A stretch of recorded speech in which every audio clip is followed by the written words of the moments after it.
Hello ladies and gentlemen, Pork Chopper here, and today I'm going to be doing another Hero vs Hero guide. You can check out the first episode being Gadget vs Gideon down in the description below. These kind of videos take two similar heroes and compare them, looking both at their weaknesses and strengths. Of course my conclusion will be my own opinion, so don't take it too seriously, but hopefully the whole video is informative enough by itself. Kwang and Sevarog both fit mainly in the jungle role, but can also play offlane too. The reason they are so similar is because they have a ranged CC, Kwang's Tether and Sevarog's Root.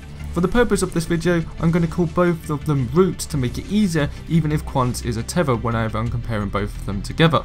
Both Roots are crucial to play the hero correctly. Not being able to land them means you're really not helping your team out. So first, let's start with Kwang. His abilities all revolve around his sword and is more of a burst damage hero than Sevarog. His Light of Heavens does a small burst radius with decent amounts of damage. It also gives him extra armor for 3 seconds, so it can be used to deal damage or just to escape with the extra armor, maybe the difference between life and death. Judgment of Lights is his Tether. It has a bit of travel time and is harder to hit in my opinion compared to Sevarog's. Once tethered, the target stays attached to the sword until you either remove the sword or the tether duration runs out.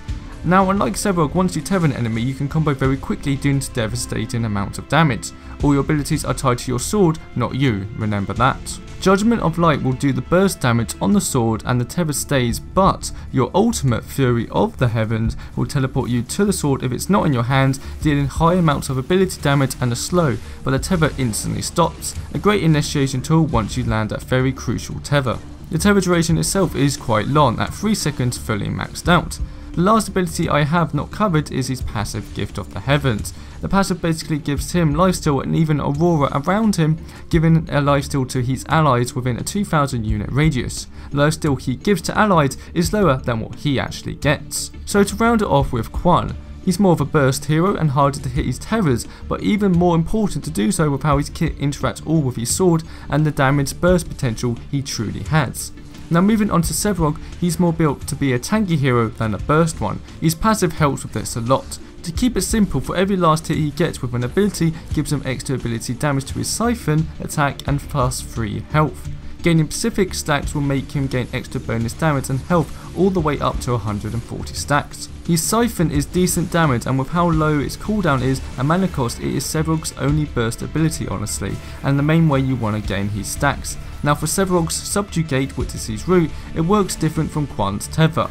When it lands it applies a root, then after a heavy slow to that hero for 3 seconds, the slow depending on the level of the ability. The root itself definitely has less travel time than Kwang's sword, so it's easier to hit in my opinion. Once you land the root it's a lot harder to combo with Sevarog however, abilities together compared to Kwang.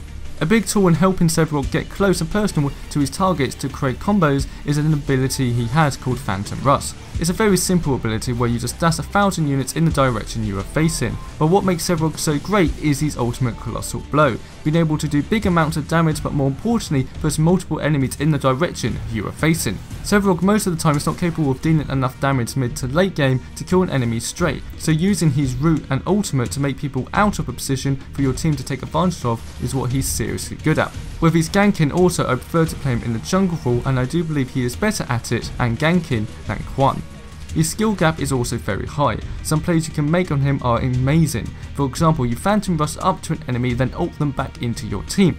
You wait till they land and you time it just perfectly and then root them on the spot so they can't escape. This does take skill and practice, but is a very efficient way to lock heroes down for your team to kill.